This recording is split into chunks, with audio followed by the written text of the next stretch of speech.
Hello, everyone. Welcome to Sounds from the Studio, brought to you by Contemporary Craft. Contemporary Craft fosters the use of traditional craft materials such as ceramic, fiber, glass, metal, and wood to make art. Our community honors the history and heritage of craft while showcasing modern, exploratory work. And since our organization is located in Pittsburgh, PA, we decided to bring some of the stories of our exhibiting and studio artists to a broader audience by way of this podcast. I'm Rachel, the Executive Director at Contemporary Craft. And I'm Kahmeela, podcaster and art enthusiast. We are your hosts for this journey, and there are many ways to keep up with us. You can go to the Facebook page and like it, Contemporary Craft, on Twitter at SCCPGH, Instagram at SCCPGH, or just go to contemporarycraft.org. You can find us wherever you get your podcasts. We just ask that you please follow, rate, and review, and also share alike. The exciting news from Contemporary Craft continues. We are in the final planning stages for our upcoming exhibition, Self, which will feature artists Erica Diamond and Matt Lambert. The focus of the exhibition will be on expectations of gender and how those expectations impact each of us both collectively and as individuals. With these two artists, we'll be featuring more than 25 works, including large-scale prints, jewelry, garments, and other types of adornment. The opening reception will be held on Friday, April 14th, and the work will be in place through August 19th. Please visit our website for more information about the artists, as well as the programming that will coincide. We're really looking forward to a film screening with Real Q, along with many other opportunities for guests to engage with the artwork. All right. So, welcome to Sounds from the Studio, and welcome, Sharif. Thank you. It's great to be here. Sharif, we're really excited to have you along with us today, and you're a bit of a legend in the Pittsburgh art world, so thanks for taking your time to share with us. I enjoyed meeting you last person in fall when you had your solo exhibition at the Carnegie Museum of Art, and the work was, of course, phenomenal. You were incredibly generous. You gave some time to our team for an individualized tour of the exhibition. So I wanted to kind of start there because I was really taken by the arrangement and installation of the birds that were in that space and their relationship to your adornment pieces. So can you share a little bit with our listeners about that recent exhibition so far as really the work and the influence that the CMOA collection maybe had on that practice? Yes, and this could also be kind of a plug because rumor has it, it's not confirmed, that they're going to reinstall that bird installation in the Natural History Museum. That would be amazing. Yeah, so for a longer season. So essentially, the general synopsis of the project. I'm a college professor now and artist, and Pittsburgh was my birthplace and my hometown, which kind of makes the Carnegie Museum a really important institution for me formatively. And shortly before the pandemic struck, I was invited back to essentially kind of revisit some of my museum favorites and memories, but also forge new relationships with the collection and the staff. So in some regard, I was given kind of carte blanche to play and to think about how I might create objects in proximity to objects that I came to know through the Natural History Museum and the Art Museum. But I always had an affinity for the birds, the taxidermed birds, and of course the dinosaurs, but even like the Hall of Minerals. I mean, I just loved, kind of the Saturday program that I came out of as a kid. I started in, I don't know, maybe 83. And they gave us a certain amount of freedom. I mean, it was really like no other kids program because we were trusted. Once, we met in the Hall of Architecture and we were given our drawing boards and we would meet our instructor in various places throughout the museums, Natural History and the Art Museum. But in between the sessions, we were given a lot of free time to make our way in there. At a certain point, I was catching a bus to Oakland in 6th grade. It's like unheard of nowadays. Everybody's so afraid of everything. But caught 2 buses in 6th grade to get to Oakland, and I'd walk right through the museum, and the guards would give me a nod because we were regular kids who came to the program on Saturdays. But anyway, the first thing that I thought of, and we spent a lot of time looking at things. There's some amazing research resources at the museum that people don't really think about behind the curtain, behind the wall, in the other rooms, various kinds of objects for study, ranging from anthropology to paleontology to biology. And it's such an old institution. What amazed me is that there are literally specimens that range in terms of their time to the point where you could literally chart evolution. Like you can look at how a specific frog changed since the Industrial Revolution and how available insects and diets affected these animals. So anyway, when I started to look, the first thing as an artist I start to notice obviously is form and color and texture. And the ornithology collection of birds just offered such an array of vibrant colors. And I just literally started to think of myself as kind of painting with this new palette of objects and composing them in a comparable way that I would my adornment inspired pieces, which is a radial composition or in the round. So they kind of obviously reference mandalas and things like that. And there is a kind of a universal power, in my view, associated with those kinds of repetitious compositions. And we see them in many cultures. What is it about the birds? Is it birds as a species in their own? Is it the color? Is it, what they represent? That draws you to them? As much as I respond to questions at length, that's one of the few questions that I'm not as good at articulating. And when I say that, there's still a mystery, and maybe the mystery of birds is what compels me to continue to revisit birds. But I have sketchbooks from when I was fourth grade that have drawings of random birds. They're not a specific bird. And then as I started to invest deeper into specific birds and even into certain kinds of birds in West and Central African art, masks of various sorts, ceremonial objects, I would see different kinds of bird. And probably the most direct references, is the mythological phoenix, and then the Sankofa bird. So both of those birds, in my view, speak pretty forcefully to the African diasporic experience. Right. So one is this notion of the phoenix emerging from the ashes, and then two, the idea of the Sankofa reaching back.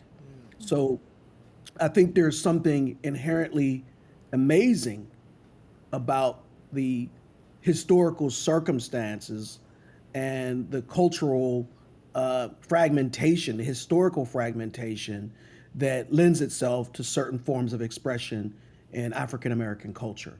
Yeah. And I think that, so when I think symbolically about the ashes or reaching back with an egg in the mouth in the case of the Sankofa bird, there's something that sparks conversations about, social responsibility, historical relevance, and also this idea of recreating or rebirthing despite some, kind of cathartic circumstance. Okay. I mean, that's always really very articulate and in depth. That sounds like a great explanation to me. Well, it's not like a mystery. It sounds like you kind of got that. Yeah. This is me. This is still like me.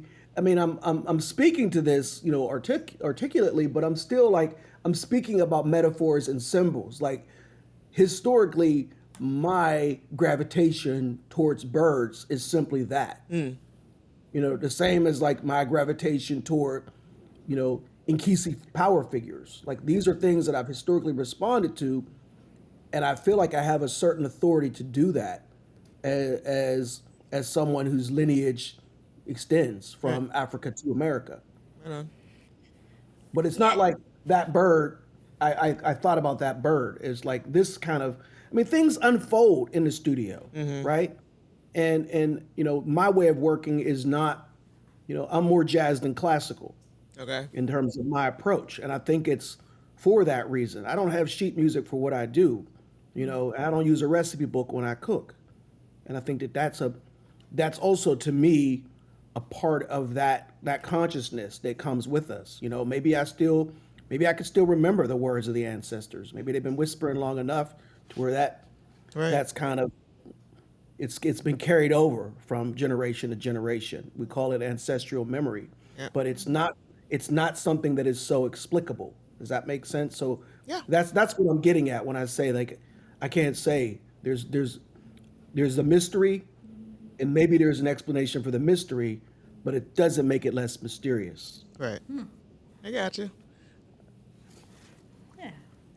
It's interesting because, I mean, you know, a lot of your work really investigates like cultural and political significance. And I think your statement even talks about that a little bit, as well as ideas of, you know, function versus concept. So I'm curious, can you talk a little bit about that, the function versus concept, and how that may or may not relate back to the conceptual nature of the work?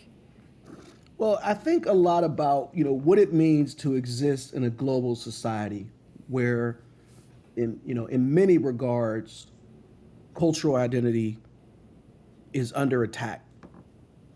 Whether it's the invention of the Dixie cup replacing certain kinds of vessels and the emergence of the sweatshop as a result of that, or East Liberty being gentrified, right? These things all have an impact on how we move in the world and how we seek meaning and how objects embody meaning. So in many regards, as an object maker and as an object maker who is essentially honed or reared within the tradition of function, you know, it may not seem like it, but there's something to me pretty radical about making an object that someone might use, or an object that could embody, you know, meaning and memory. You know, it might be something as simple as something that sits on one's mantle, but not everybody has objects. You know, I mean, we're a throwaway culture. So there are things that we're not saving. There's things that we're not passing down. There are heirlooms that we're not valuing. You know, so how do we sustain connection if everything goes to the landfill? That is an interesting way to think about it, to go about it, because I was just kind of thinking about that myself, as to where, like, I have like a box of things from like high school, just like, you know, a shoe box with like things like paper clippings or like ticket stubs, you know, stuff like that, you know, just like little random objects and things like that. And like everything is digital now. And like, what do high school kids, do they hold on to like actual like objects, like tactile things anymore, like we used to, like, you know, our, you know, whatever, like our first lock on our locker, you know, just things like that, like, and, you know, and that's like on the low end, as opposed to, you know, heirlooms and, you know, family treasures and things like that. But it's just, we are a very much a throwaway and digital culture now, that it becomes much more difficult to collect like tangible. And it's really interesting in the way in which those kinds of images function in our society, because it could be argued that, you know, we're archived better than we ever have been. You have an Instagram page and a Facegram page and a MySlice page. We can go back and back and go all the way back to your Tumblrs and your whatevers, and we can say, look, look, this is that picture, this is that picture, this is, but how do those things function in the world? Because they're not objects, right? So me finding Star Lake Amphitheater, the Black Crows, 1998. Oh, you know, somebody might find that object and it might spark a conversation. Whether somebody, you know, oh, can I look into your shoebox? But it's not the same way when somebody, you know, somebody's not looking at your Tumblr. Right. Or I found this on your MySpace page, and that's cool as hell. When were you at that concert? Yeah, exactly. It's not sexy anymore. It's not sexy anymore, right? I like, so, the shoebox doesn't have to be sexy to evoke curiosity. But in some ways, these other, and also youth culture continues to encode those things. So it's like Facebook's for grandmas, Right. you know, and then now Instagram might be for my generation, but I can't hang with TikTok, No. and it's always something else, Right. right? So in some ways, the present is everything now. Like, and this is also makes it challenging as an educator, because we don't share a world anymore like we used to Right. share a world. Right. Like they it's their world. You know, like the idea of me, you know, sitting next to my father in the living room and watching whatever on television, Right. that doesn't exist. Just like it doesn't exist to have a road trip and we stare out the window the same way and have a Right. conversation. Or even listening to Everything, the same song at the same time on the radio. Like, yeah, everything is spoon fed to an individual. And again, this is what to me gets back to why these kinds of traditions are so radical if we think about them as such, because we need to invest in not just, you know, invest in the objects that can collect memories and connect us, but also invest in the tradition of making the object, which takes time and thoughtful listening and patience and discipline and all these attributes that young people in general are lacking. And of course, that's a generalization, but yeah.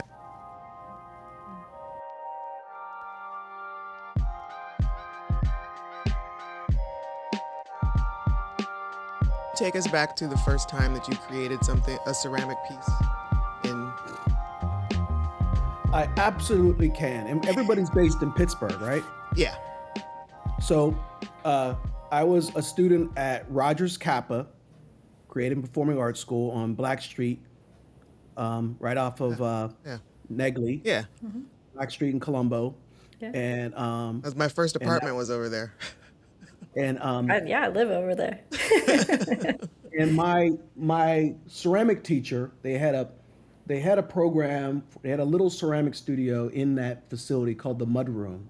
And the Mud Room instructor was a woman named Kyra Schoen, who's actually kind of Pittsburgh famous, and it still has like a cult following because she is known as the most identifiable zombie in zombie history. She was in the original Night of the Living Dead film that was filmed in Monroeville in 1968. Yeah, right on. And she's the little girl in that movie who like That's amazing. eats her mom and kills her dad or whatever. Oh, wow. But anyway, she got really popular during Halloween, and she would do like the contest. And there's even like action figures made of her, like collectibles. That's awesome. But she was the ceramic teacher, had already had her place in history as a zombie, but she was a ceramic teacher, and they offered, I think, the 7th and 8th graders, I don't forgot what the period was, but we got to take ceramics classes. And ceramics is very technically involved, and facilities, it's really sad because, the better a facility, the better the orientation. Ceramics is hard enough. So if you have a facility that's not good and that's your formative experience in ceramics, you're like, hey, this isn't for me, right? Because the clay is funky, or the kiln is funky, or the process for preparing the clay isn't really conducive to working with beginners. And most of especially most of our Pittsburgh city schools, at least as last time I was there, don't offer great formative experiences. They're just not facilitated well. And anyway, the first half a dozen things I made blew up. And, they just I can relate. And I was so bummed. And the story goes basically, I made this bison out of clay, and I love this thing so much, and I was so excited, and I just thought, the kiln is like a freaking torture chamber, and if I put this thing in a kiln, there's no way. And it was really nice of her to allow me to do this because it just doesn't make sense, but maybe she just saw the desperation in my eyes when I asked her, can I just take it home like it is? Can I just paint it? And I painted this thing, and it's more fragile than a piece of chalk at this stage. And I painted it with acrylics, and I took it home, and not long after that it broke. And but what was cool about that experience is I took it down into the basement and like reclaimed the clay, because when it's not fired you can slate it back down to mud, and I didn't do much with it, but it was kind of like a formative experience with clay outside of a conventional space. And that's a huge part of my work now, because over the years, I've worked in my living room, in my dining room, in my hallway, under the porch, on the deck. That's kind of become a part of my identity of working with clay outside and not depending on a conventional studio space, and working within a domestic space and working in the company of my children when they were younger. Okay. And so it was important and formative despite not being successful. But my successful ceramics experiences took place, years later at the Manchester Craftsmen's Guild on the north side. And that was like my way of kind of like walking in there like I had some clay experience. We were kind of recruited out of the schools. And I have to say, this is, speaking of images and identities and fleeting technologies, back then, if you had a camera in your hand, you were kind of like the man. Because, and I say the man in a very gendered way, Right. because there were all these wannabe models who wanted you to take them into the studio and take pictures of them. I mean, listen, So like as a female photographer, from old school, you also find that I was also the man, where just like meeting dudes at the mall in my teenage years holding a camera, and yes, they would yeah. model for me. So, So, so from my perspective, like I've seen all these guys and they had girls chasing them, down there, and like it was not. I use the term sexy. Clay was not nearly as sexy. And this is before Ghost came I was out, just gonna by the say, way. was it before? That was a game changer for our social capital, right? So, R.I.P. Patrick Swayze. Right. But it was like kind of a social thing where they had a bus, an after school activities bus at Brashear High School where I was a student, and all these pretty girls were getting on the bus, and I followed them. And I didn't know, once I got down there, I went into one room and they all went into another. Because they were all photographers, and I was maybe one of 5 students, in all the schools at that time, who was going to the Manchester Craftsmen's Guild with any regularity in ceramics.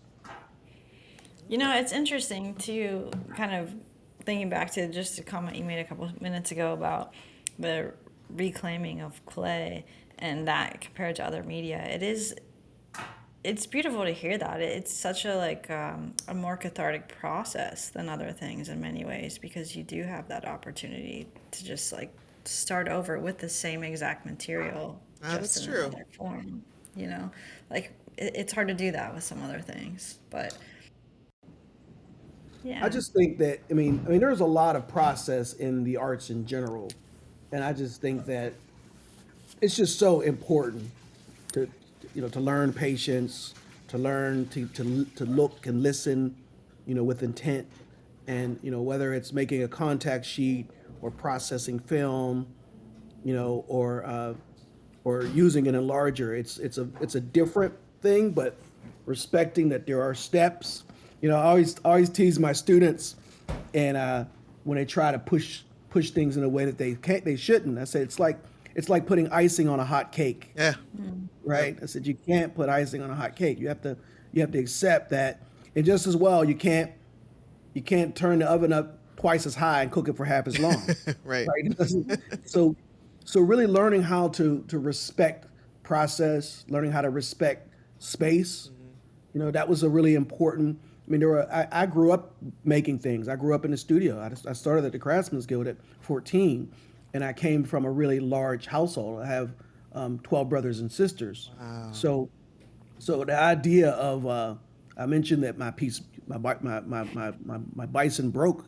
Everything broke because of the nature of that household. So Right. having my own space, being able to safeguard, my things, maintaining my tools, those were kind of things I learned that I could later apply that I wasn't able to learn, in a very formal way at home, because comparatively, the home was a little bit more chaotic and less organized because of the turnaround. Right. Could you imagine? If my mom was making PB&J, she might go through 2 loaves of bread. Right. It's a lot of people to feed. Yeah. To just be to share space with. Wow. Yeah. So it was a completely different, and I knew that. That's one of the reasons I gravitated. I have a lot of talented artists in my family, But I knew that, showing up was a huge thing. I knew the second I came into the Manchester Craftsmen's Guild that this was an opportunity. And I was smart or lucky or blessed enough to get that. And I would even try to bring my friends, like, hey man, come on, this is this place. You got to see how awesome it is. And they go in there. It's like, I don't want to make pots with old white ladies. Like, why do you think that's the scene I want to be in? But to me, having that kind of facility, I was given more clay the first day I was there than I'd ever seen before. So that kind of investment, and it in some ways mirrored the kind of agency and trust that I felt when I went to the museum, as in that program. I mean, kids tend to feel different when they know that they're trusted, and they tend to perform differently when they know that they're trusted. Right. And our kids, it's like, what came first, the chicken or the egg? Do they need to be policed in the way that they're policed? Do they need to be monitored and structured in the way? But I will tell you that there are successful instances where students aren't policed, Right. and they aren't, and they're given an opportunity to have agency and make decisions, and it's so odd that it tends to be, the more privileged schools. So you go to a private school and there's problem solving and there's 8 students in this classroom and they have all these resources, and you go to another kind of classroom in the inner city, and it's almost more reflective of a prison in terms of the way that Yeah. they're kind of managed Right. and monitored and policed. So that did not exist at the Craftsman's Guild, and there was a whole lot more in terms of fountains and sunlight and food and everything that it reflected projecting in the future and not circumstance. So, Sharif, a lot of us that know your work know you really as like a prolific potter, and so much of the work that you do is in clay. But then, of course, the work that you've done for CMOA and a few other pieces, you've started to transition into working with glass some. Do you imagine that you continue with both of those materials, or is that more of an investigation for you? So my glass work is ongoing, and that started with the Idea Furnace, which is kind of a entry level program for non-glass artists at the Pittsburgh Glass Center, and I was really fortunate to have such a great team of people around me, and kind of helping me kind of think through a new material and supporting me and helping me kind of reconcile my ambitions versus the limitations of the material. There's always that. But I had a lot of success in terms of my glass work, not only being collected by individuals, but being collected by institutions. So it's been rewarding as an investigative material, but it's also been, lucrative in other ways. So, but even starting back at the Manchester Craftsmen's Guild, once I started to demonstrate any measure of success back then, I was always kind of being, the way I describe it, is kind of pushed out into the horizon. Like, hey, you're doing great here. You ever think about going to this summer program in Vermont? Did you ever think about going to this pre-college program at IUP? Did you ever consider going to this event at Slippery Rock? So did you ever go to this program at CMU? So it was in some ways a socialization, right? Okay, so you go from the Carnegie Museum and Brashear High School to the Manchester Craftsmen's Guild, Right. and we already built this wonderful network of art kids. Like anytime I guess they have the same thing. My son's a basketball player, he knows people all over the state, and it was similar having that experience. If you went to a new school, there was always a familiarity with people who you kind of identified with through previous art programs. Right. So I guess what I'm trying to say is I'm very comfortable stepping out and trying new things and taking risks. And I attribute that a lot to that, but also attribute a lot of it to growing up poor. So many things are circumstantial, Yeah. and when you're privileged and you come from a small family, there's a lot more focus on what you can do and what you're doing as opposed to kind of just going with the flow. So Right. I've done a lot of that kind of stuff over the years. In fact, I'm hoping to do a project with the Rivers of Steel. So I've been in conversation Nice. and hoping to do a project in iron. But Nice. I'm comfortable with working with new groups, working in new facilities, and I'm not ever going there with the expectation that I'm going to do what I do. I'm Right. usually like, I'm going to go here and I'm going to have an experience, and I know it's going to change me because we always change when we work in new places with new people if we have open minds and open hearts. Nice. Will working with iron be something relatively new for you? Or I've had experience casting as an undergrad and as a grad student, but on the level that I'm trying to realize this, it will be, like actually making. I always say there's a difference in making art and making art projects. So like you're having going through something and having like objectives, that's different than me actually like as I described earlier, like thinking through a material and realizing my own ideas. right. So beyond just like having a class and learning how to make things in a certain way, this will be like me all in if it goes as planned. And glass is comparatively a very expensive material. Clay doesn't cost anything, and that's one of the reasons I got into clay, especially in college where there was an option to. It's like, there's no way I'm going to become a painter or a printmaker. I can't afford anything in the art supply store. So, of all the work that you've done to date, is there one that stands out most as the most rewarding to you, or one of the most rewarding? No, that's a hard question to ask. It's almost like the music question where it's like there's so much subjectivity in this work. Like I just had a mid-career retrospective. It ended. It came down last year. It was here in Syracuse, and it was like 100 and something pieces in the show, and some of them were pieces that I literally, collected from. There's a guy who collected my work in the '90s. He's been retired. He's almost 90 years old. He was an administrator at the Board of Education. He lives on Sugar Top, and on the Hill District. And the reason I'm bringing him up is just like seeing this work and all the people it connected me to, and all the different chapters of my life.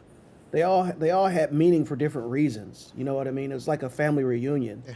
and saying like, what uncle do you like the most, or something like that. And, it almost like it depends on what chapter, because I'm closer. I feel like some things are more technically resolved. I feel better about like the grander things. Like this is a funny thing to say, but there are projects that I like when I was a kid that I would think are like real artist projects, like artists going to museums and doing these kinds of things. Like like the thing that I just did at the Carnegie, that's something that I was when I was a kid, I would like a visiting artist would talk about doing stuff Right. like that. I was, damn, that's like some other level shit, right? Like that's what the real artists do. Artists who Right. exhibit at museums and artists who have galleries and budgets and commissions. Right. So I'm proud of that work. Is it parchment? It can go under a parchment. Sorry, I'm giving my son cooking tips. Um, I I'm more proud of some works because I think that it's important also to like. I mean, I'm from Beltsuver, which for a long time was a neighborhood that when it got press, it was bad press, and it even got the bad press for other neighborhoods. If somebody was shot in Mount Washington, they pin it on us. Oh, wow. Somebody was shot in Allentown, they pin it on us.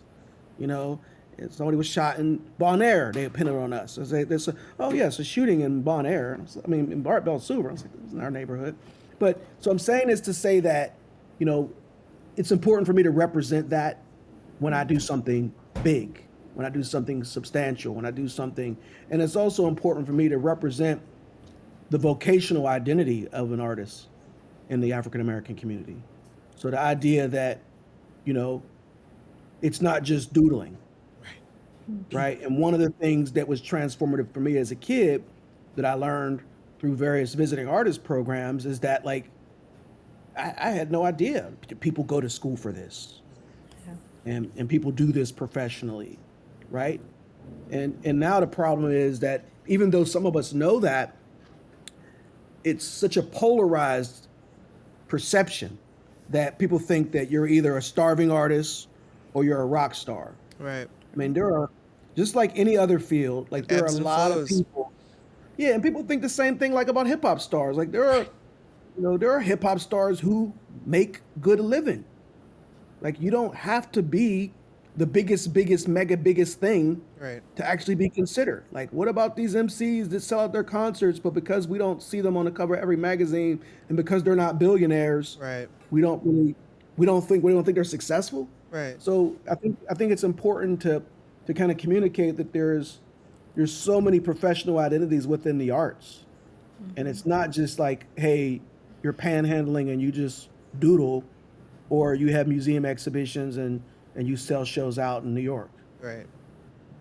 Yeah, that's not something that I fully understood as a teenager myself, in thinking about the artist lifestyle. And so, and especially, I would feel like our generation in the black community, we were more than likely weren't really just like, hey, I want to be an artist. It was more like okay, no, I'm going to need you to find Well, something a little more lucrative. which is interesting because we will be more inclined, and I'm speaking generally, to discourage that than all these young kids with beat machines, Right. or all these young kids thinking they're going to be the next LeBron James, Right. right? Um, which is really interesting because we don't have the same degree of professional identities from being, you know, an AU basketball player to being in the NBA, right? You might get lucky and play in Italy for a while or whatever, but generally speaking, like it is one of those things that or arena football, right? Or you'll go and play in Canada and hope for the best, and maybe you'll get drafted the next year. But the point is that there's a lot more possibilities in many regards when you dream that dream. Right. And and you're right. I mean, it is different in the black community because values and ideas of success are different. Especially from generation to generation. Where it's like people harassed me about my backup plan. Backup. You're going to school. What's your backup? Right. Like I mean, Right. and I guess for me, I was really. I went to school in the '90s, and I got a lot of support because I think my parents were just so happy I was off the street Right. because it was a bad time for Pittsburgh Yeah. in the early '90s. So Beltsuver, Lincoln Larmer, many of these neighborhoods that have since changed, South Oakland, those are pretty rough neighborhoods once upon a time, and I guess they're whether I'm in art or music or English lit, the idea that I was at Slippery Rock University, the likelihood of me doing something positive was a lot greater than me getting involved in any nonsense in Pittsburgh. Right. Standard kind of question for me here, especially within the field of craft, there's a lot of lineage. Do you have any mentors that you would consider, part of your life or your journey, and if so, why? 100%. And so, as I said, I started at the Manchester Craftsmen's Guild, and and I was there shortly after the new building was built.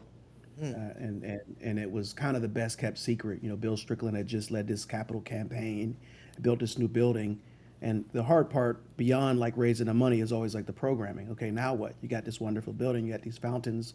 And there was a lot of turnover when I first got there, but it was good for me because I was already self-motivated and already had ideas, and I didn't really need that kind of like, okay, like I was talking to you all about like a project versus Right. just kind of doing your thing. I was already doing my thing.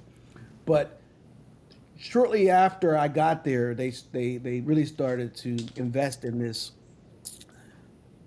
visiting artist program where an artist would come and they would do an exhibition. They'd have a reception on Thursday night, and it was huge because all the local clay community came. And not just the local clay community, the local colleges. So it also started to kind of demystify for me what it meant to be a college student, because I would attend these events and it would be full of students from Edinburgh and IUP and Slippery Rock and Carlo.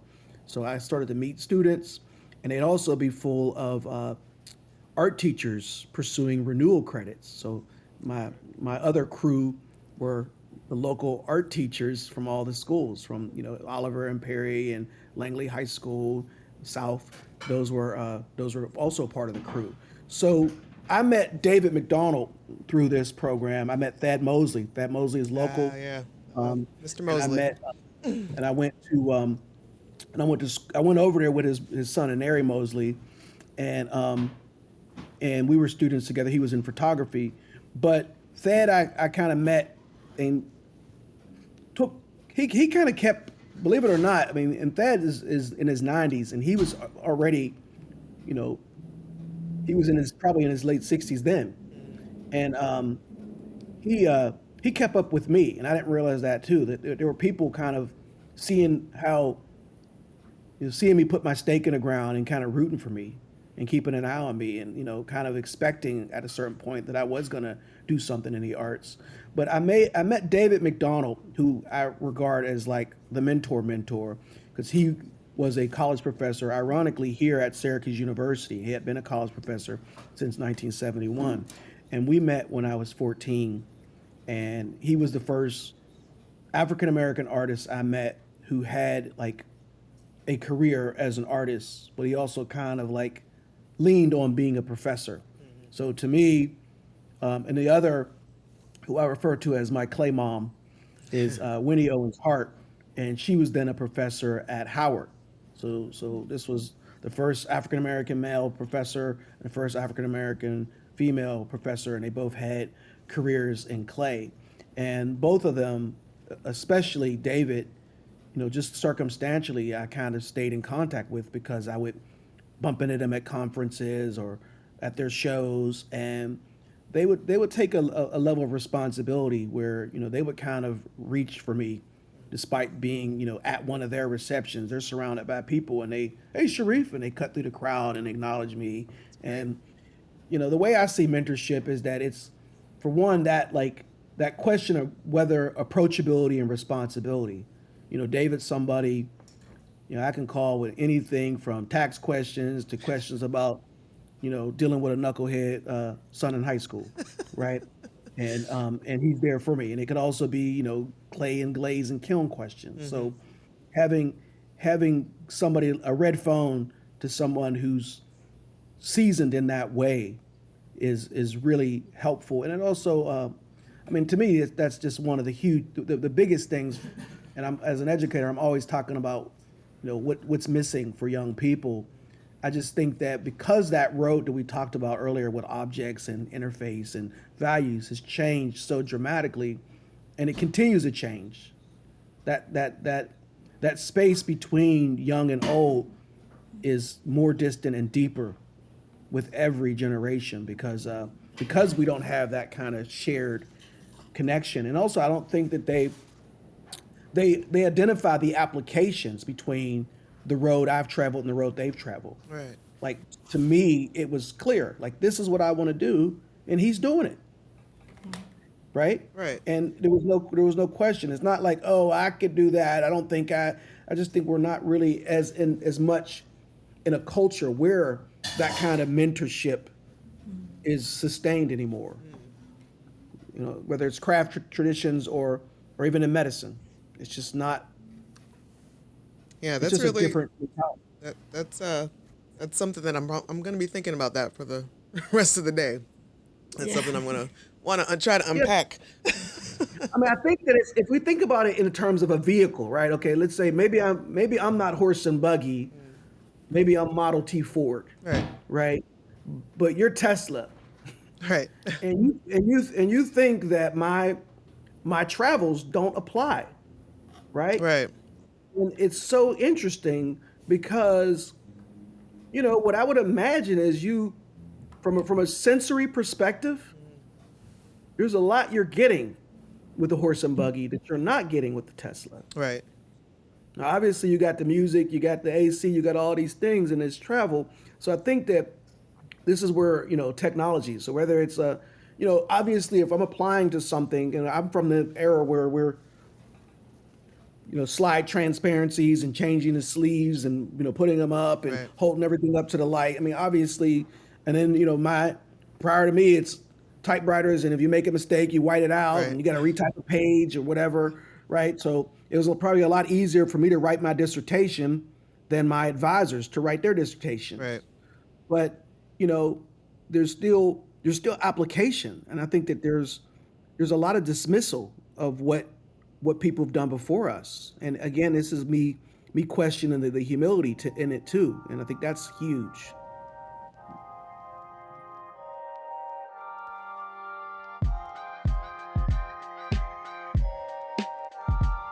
The last question is the one to wrap it up, to tie it all together. What 3 songs would you choose to describe your work, sir? So, okay, I'm a college professor, so it's hard to be brief with anything. So without offering much context, you know, obviously there's something, we're using lyrics. There's something really expository about lyrics. So Yeah. I did think that I should go with music that has lyrics, although there was no restrictions in that question. Oh. Number Whatever one, moves you. yeah, no order. I'll probably go with "The World Is a Ghetto" by War. Nice. Okay. Afro Blue. We could either do Robert Glasper or Diane Reeves. Okay. And then lastly, I had to go with some Bob Marley, and I wasn't sure which. It would probably be Natural Mystic. I like it. That's a good list. That's a good group. This was very, very challenging because there's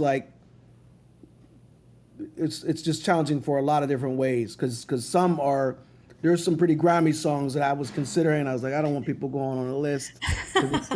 If that song doesn't encapsulate me, but it's a song that definitely would motivate me under other circumstances. But I tend to like stories about people overcoming adversity. Mm-hmm. And I think that my work deals, as I said, I mentioned Afro Blue, but I wanted to say this real quick because I think this is a kind of significant. But this one, copied the lyrics here. Dream of a land my soul is from. I hear a hand stroke up on the drum. It's just something about longing for connection Yeah. and ancestral memory that I think is really embodied in Afro Blue. And then there's also this kind of child love affair or crush, that it's unpacked in that song that is really important. So it's a song that deals obviously with an African identity, but also it deals with distance and fondness in my interpretation. Yeah, man. Thank you, Sharif. First of all, thank you for this amazing conversation and basically I feel like the main connector point is connection as well as ancestral memory. And I think that's that kind of encapsulates everything that we were discussing today with your work and then with the world in itself. Two, I am shocked that you and I have never met in person. I've been in Pittsburgh for 20 years, over 20 years, and in the arts scene all over the place. And it's just, it just surprises me that you and I have not crossed paths. Well, it's my family is so big, and I'm one of those people. I feel that like I do know one or two bays, somebody that's related to you. I'm always I'm at the zoo on Saturday between 12 and 6 if y'all want to find me, and it's because I can't. Otherwise, everybody's all disappointed. I have an opening, please make it. But I'm usually in and out because I'm being tugged in so many directions. But yeah, we should connect for sure. It's been wonderful to meet you, and like I said, thank you for this conversation. Do you have anything that you want to shout out to the audience? Anywhere they can find you online? No, I mean, if people know how to spell my name, they can find me. Okay. Sharifbey. Right on. Well, thank you. Thank you. This has been fun. Yes, absolutely. Thank you. Yeah.